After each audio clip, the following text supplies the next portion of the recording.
Muito bem, pessoal. Muito bem, 2020 chegou.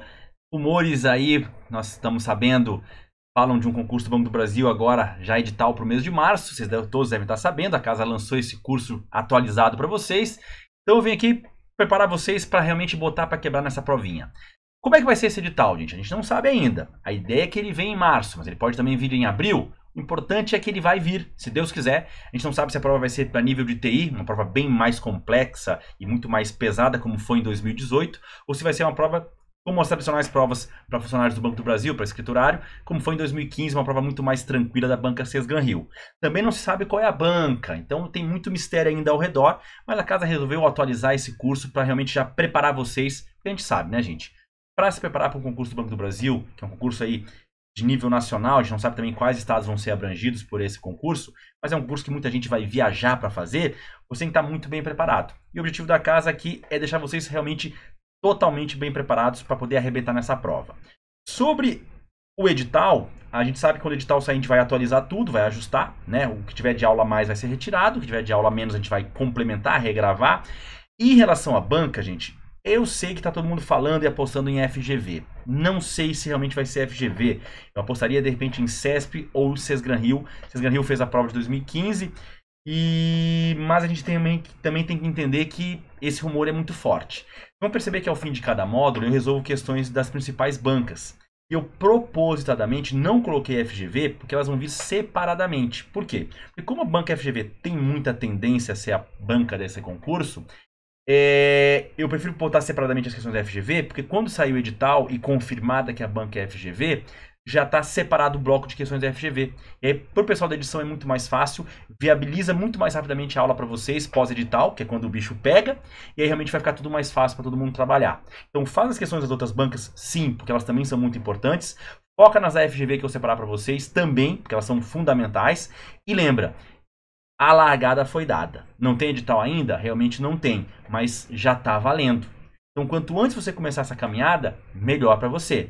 Vai começar com as aulas de matemática básica, com teoria dos conjuntos, conjuntos numéricos. Vamos ter que passar por operações básicas, sim, por frações, sim, MMC e MDC, que são ideias muito boas que podem pintar em prova. Vamos passar por razão, proporção, regra de 3. Por todos aqueles assuntos que a gente sabe que caíram no último certame. É claro que é um cenário de prova bem mais complexo, que foi uma prova para TI praticamente. Vai vir a parte de funções, vai vir matriz, determinante, sistemas. Séries numéricas também vem, se não estou enganado. Então tem que estar muito atento a esse detalhe.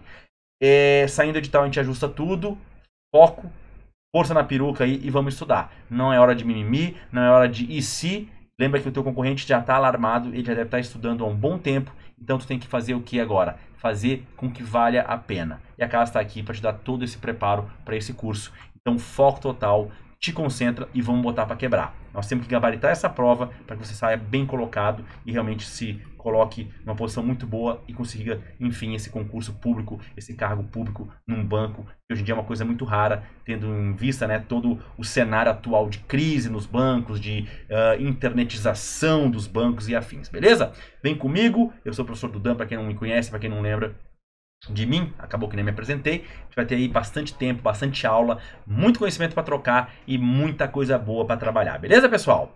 Tranquilo? Então vem comigo, vamos botar para quebrar e vamos começar nosso estudo aí da parte de matemática básica. Então, pessoal, vamos dar uma olhadinha na parte mais básica da matéria, que é a parte de conjuntos numéricos, depois dando sequência aí à teoria dos conjuntos, tá? Essa parte de conjuntos numéricos ela é necessária por quê? Porque é onde você vai conhecer os tipos de números que podem pintar na sua prova.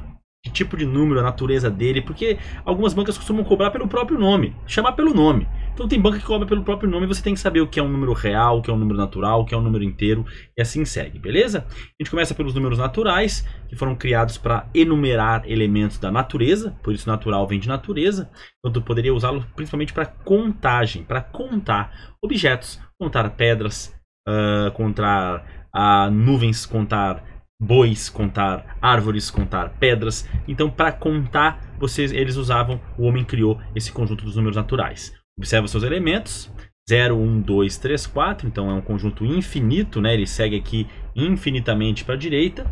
E seu subconjunto é o n asterisco, no qual a gente tira o zero. Sempre esse asterisco indica na eliminação do zero. São os naturais não nulos, né? Os naturais diferentes aí de zero. Tranquilo? Depois vem os números inteiros. O conjunto dos números inteiros é dado pela letra Z. Números inteiros com Z, tá? E com os inteiros a gente vai ter e vai perceber que a gente pega os números naturais já existentes, né? E junta a eles agora a ideia de número negativo. Esse conjunto foi criado na história do ser humano, na história do homem, na verdade, com o intuito de poder fazer com que o homem tivesse um número, um tipo de número que representasse uma subtração, para ele poder comercializar. Então, o comércio deu impulso a essa necessidade do homem de ter um número que representasse o quê? A parte negativa, os números negativos, a subtração, a venda, a perda, tudo bem? Os subconjuntos estão ali citados. Z asterisco tira o zero, Z mais tira os negativos, Z mais asterisco tira o zero e os negativos, Z menos tira os positivos, e Z menos asterisco tira os positivos e o zero. Lembrando que o zero nem é positivo e nem é negativo. Ele é o elemento neutro. Tudo bem? Tranquilo? Então esse é o nosso segundo conjunto na evolução aí matemática. E aí é chegada a hora de conhecermos o conjunto dos mais importantes, que é o conjunto dos números racionais, Mano Brown. Racionais não é aquele que é uma fração. Cuida. O conceito passa por uma palavrinha muito importante, tá, pessoal? Conjunto dos racionais é aquele número que pode ser escrito na forma de uma fração. E essa fração tem que ser construída pelo numerador um número inteiro e o denominador um número também inteiro e diferente de zero, já que a gente não aceita divisão por zero na matemática. Tá? Então eu digo que os racionais são os números que podem de possibilidade, né, serem escritos na forma de uma fração bonita. Como eu chamo? Uma fração bonita. Que legal. Uma fração bonita. Essa é a ideia, tá? Tranquilo? Beleza? Então temos ali os seus subconjuntos, Q asterisco, Q mais asterisco, Q menos e Q menos asterisco. Tranquilo? Então são os racionais não nulos, e assim vai os racionais não negativos, positivos, não positivos e negativos também são subconjuntos, são pedaços dos números racionais. E o mais importante sobre os números racionais, gente, é entender que eles se dividem em alguns subgrupos, né? Por exemplo, os decimais exatos e os decimais periódicos são racionais. Toda fração vira um decimal exato, que é um número que vai ter ali uma vírgula e uma quantidade finita de casas à direita da vírgula. 0,4 tem uma casa, é um decimal exato. 0,25 tem duas casas, também é um decimal exato.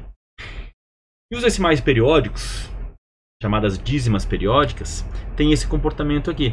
São números que são representados por uma dízima, que é os 3 pontinhos, periódica, porque ela tem uma repetição eterna de algum ou de alguns elementos. Tudo bem? Então a dízima periódica, ela pode ser transformada numa fração chamada de fração geratriz, e por esse motivo ela é considerada um número racional. Por quê? Porque ela pode ser escrita na forma de fração bonita, em que o numerador é inteiro, 1, e o denominador também é inteiro, diferente de 0, no caso 3.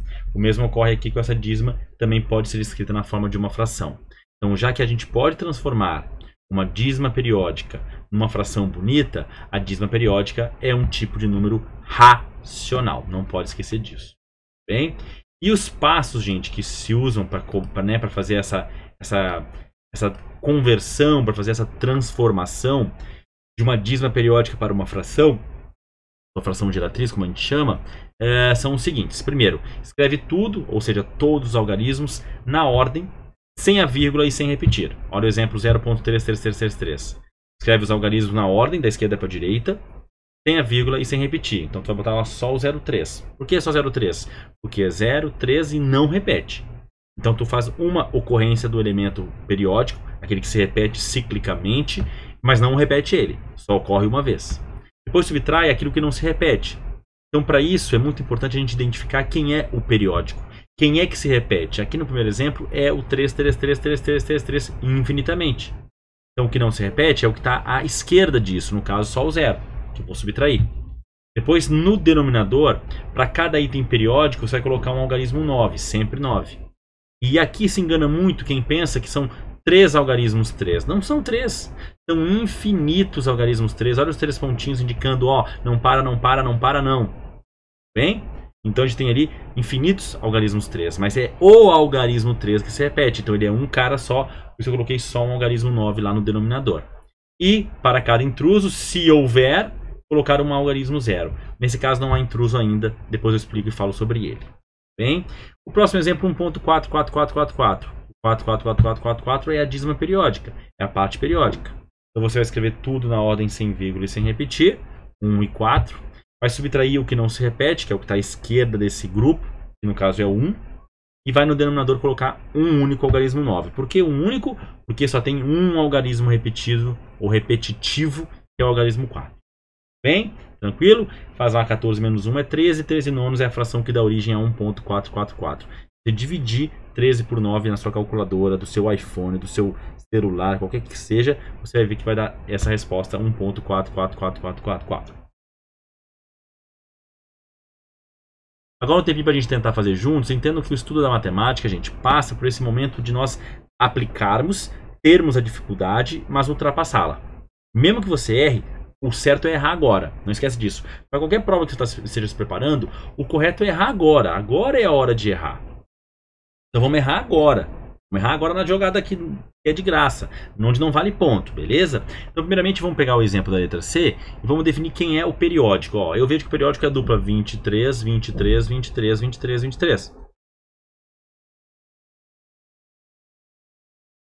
Então escreve tudo na ordem sem vírgula e sem repetir. Já o fiz. Subtrai aquilo que não se repete, no caso o 1. Bem? Para cada item periódico você vai colocar um 9. Quantos itens periódicos você tem? Perfeito. 2. Por quê? Porque tu tem o algarismo 2 e o algarismo 3. E o intruso não existe ainda. Daqui a pouco ele vai aparecer e eu vou explicar e falar sobre ele, tudo bem? 123 menos 1 é 122. Sobre 99 é a fração que dá origem a 1.23, 23, 23, 23, 23. E assim segue a vida. Beleza? O próximo exemplo é o exemplo D. Para quem fez, confere aí comigo. Agora a parte periódica é o 2, 2, 2, 2, 2, 2, 2, 2, 2, 2, 2. Então escreve todos os algarismos na ordem, sem a vírgula e sem repetir. Vai então de novo até a primeira ocorrência do cara que é periódico. E subtrai aquilo que não se repete ou que está antes dele, no caso aqui o 31. Também na ordem, também sem vírgula. Tá? Cuida agora, porque quantos algarismos periódicos eu tenho? Ah, eu tenho 3, porque aparece 2, 2, 2. Não, cabeção, te liga. Tem um algarismo periódico só, que é o algarismo 2. Ele se repete infinitas vezes. Olha esses 3 pontinhos aqui, ó. Como se dissesse que isso continua eternamente. 3,1, 2, 2, 2, 2, 2, 2, 2, 2, 2, 2, 2, 2, 2. Não para. Tá? Então é um algarismo periódico só, colocar um 9. E aí surge a primeira ocorrência do intruso. Esse é o intruso. Ele está depois da vírgula, sempre, e não faz parte da parte periódica, está antes dela. Então entre a vírgula e o início da parte periódica, o que houver ali é o tal do intruso. E se tem intruso, coloca para cada um deles um 0 no denominador. Fazendo a conta, fechando a régua ali, vai dar 281 sobre 90. Bem? É isso?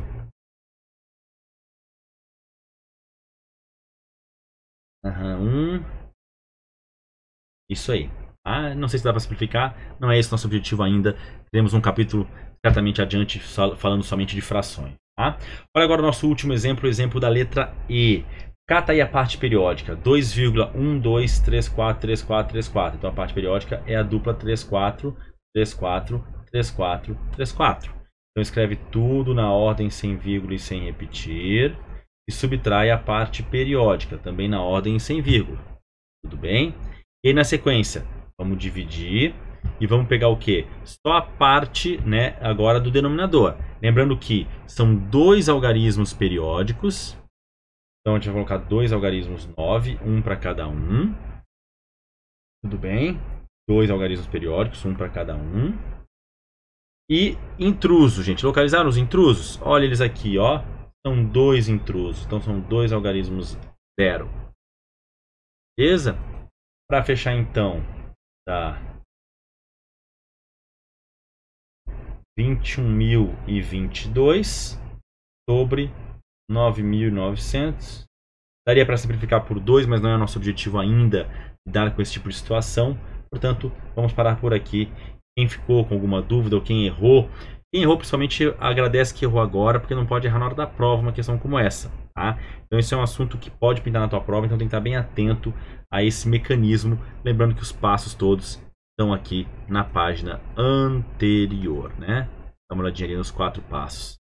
Tranquilo? Então tem que memorizar, decorar, mentalizar, como você preferir chamar, esse mecanismo aí de transformação da dízima periódica na sua fração geratriz. E como essas frações são todas números bonitos, em cima inteiro, embaixo também, todos esses valores são exemplos de números racionais. Tá? São todos racionais. Bem? Vida louca, cabulosa, são nossos amigos racionais. Tranquilo, gente? Beleza? Ó, vamos lá, vamos seguir? Beleza. Falamos dos racionais, aí vem em contrapartida a galera que se opõe a eles, né? Os irracionais, né? Então é todo número cuja representação decimal não é periódica. Resumindo, quem quiser copiar aí no livro, dar uma puxadinha numa flechinha, são as dízimas não periódicas. Normalmente são dízimas que não são periódicas. Tudo bem? Tranquilo? Então cuidem com isso, porque a dízima periódica vira fração bonita, racional. A dízima não periódica não é e não vira fração bonita, é um irracional. Exemplo de uma dízima que não é periódica. Olha esse aqui, ó, 0,21, 2111 e assim vai crescendo o número de uns. Por que isso aqui é uma dízima que não é periódica? Porque por mais que você perceba que o 21 está se repetindo, aqui esse 1 corta. 21, os dois uns cortam. Então está havendo uma interrupção. E esse periódico aqui não há interrupção, é cíclico. 21, 21, 21, 21. Não poderia haver ninguém atrapalhando isso. Deveria ser só 0,21, 21, 21, 21, 21 até morrer. Beleza? Além disso, também tem aqui outro exemplo de dízima não periódica. As raízes não exatas. E o π, como constante matemática famosíssima, também é um número irracional, tá? Também é um grupo infinito de valores, mas é um grupo que se opõe aos racionais. É um número não tão bonito, não tão conhecido, não tão usual. Beleza? E a união dos conjuntos dos números racionais com os irracionais... Não está passando direto aqui. Corta a cabeta. O casamento dos racionais com os irracionais é o que a gente chama de números reais.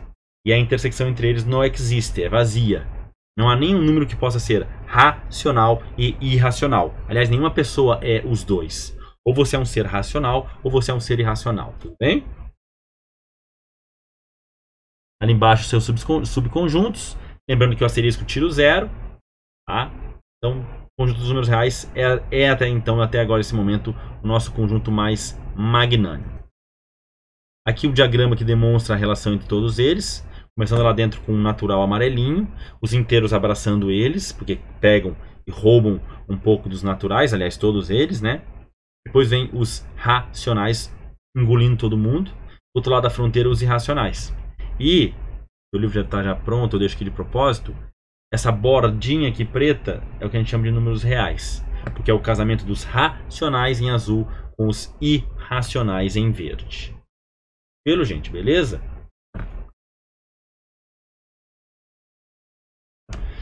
Números complexos. Tá? Essa parte eu vou falar muito rapidamente, porque a abordagem em concurso público desse assunto ela é muito rasa quando ocorre.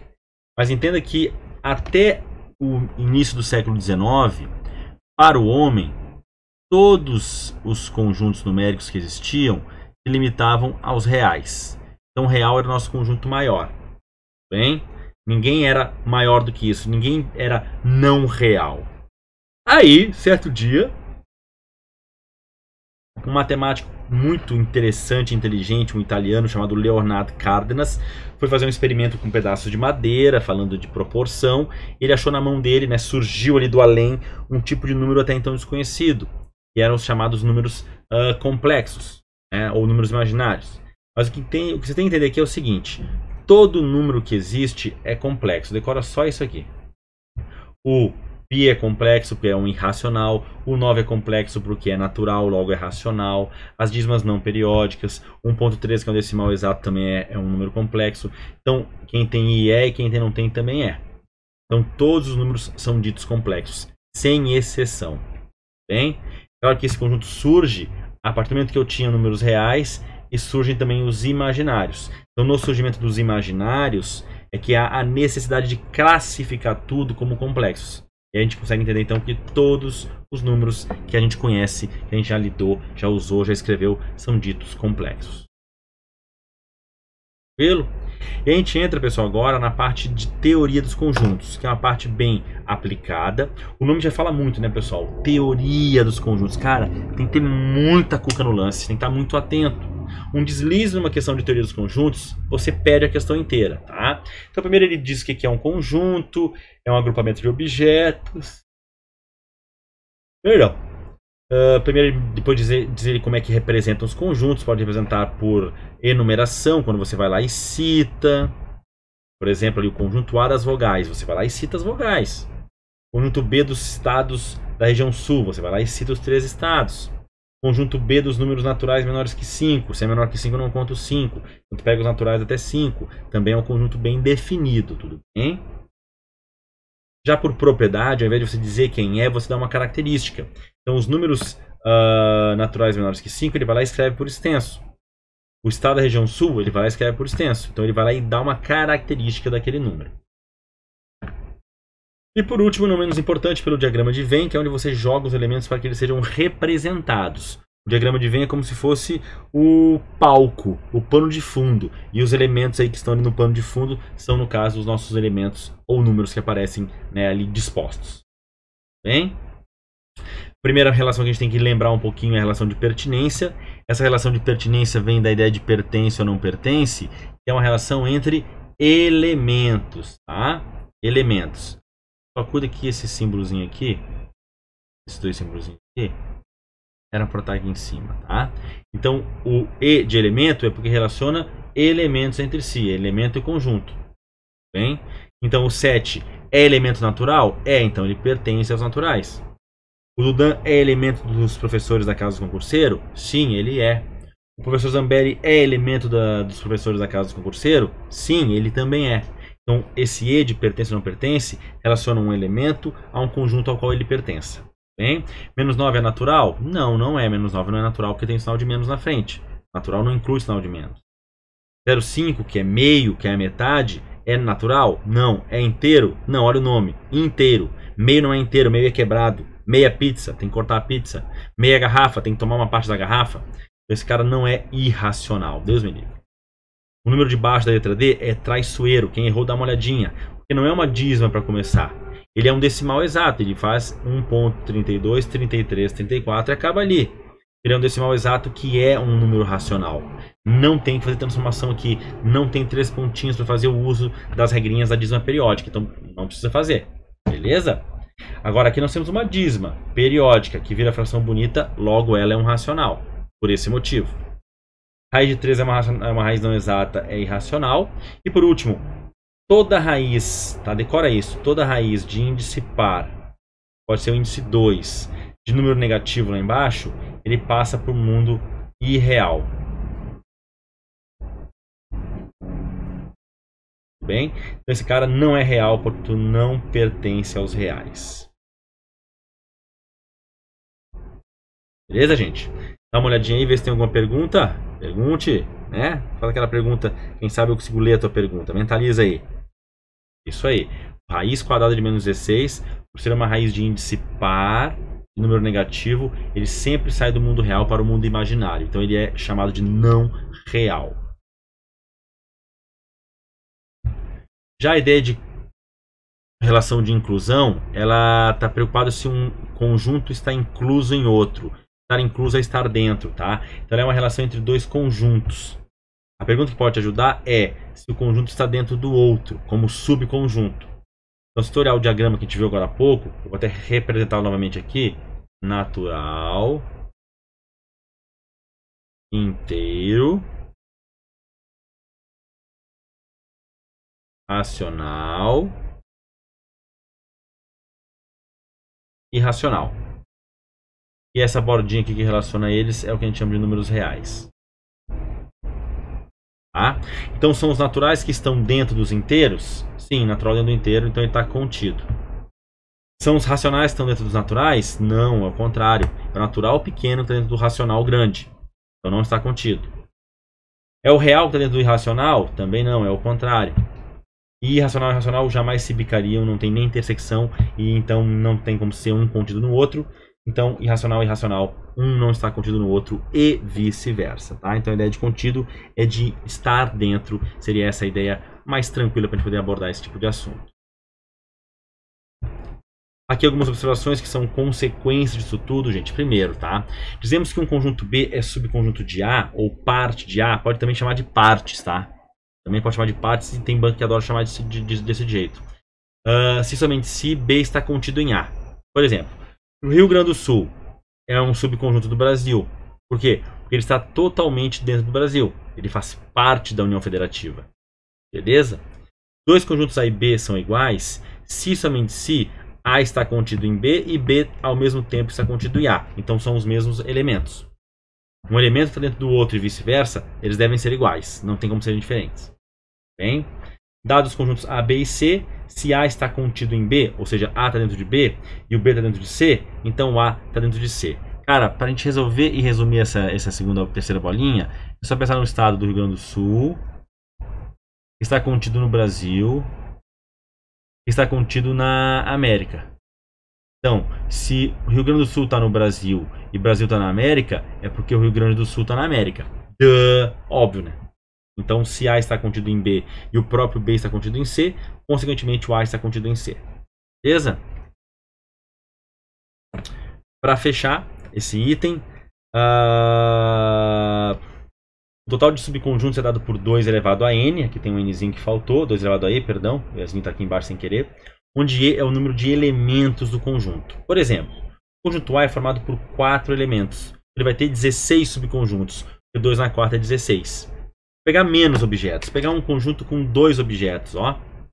2 canetas, tá? Ou então uma caneta e um pendrive. Quantos subconjuntos eu tenho? O primeiro subconjunto é sempre o vazio, ele é sempre subconjunto de todo mundo, nenhum objeto. Só a caneta é o segundo subconjunto, só o pendrive é o terceiro e os 2 objetos juntos é o quarto. Resumindo e reforçando, todo conjunto tem obrigatoriamente como subconjunto dele o vazio e ele mesmo. Bem? Então, com esses 4 elementos, quais são os meus 16 subconjuntos? O vazio, só o 1, com chave que representa o conjunto, só o 2, só o 3, só o 4, 1 e 2, 1 e 3, 1 e 4, 2 e 3, 2 e 4,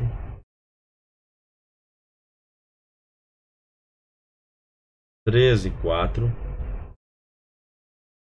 1, 2 e 3, 1, 2 e 4, 1, 3 e 4. Aqui na frente aqui, né? Deixa eu só sair da tela rapidinho.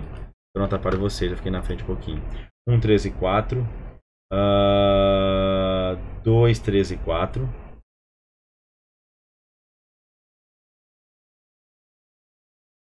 E os 4 elementos juntos. Olha a dificuldade que eu tive para montar um por um na mão e achar os 16.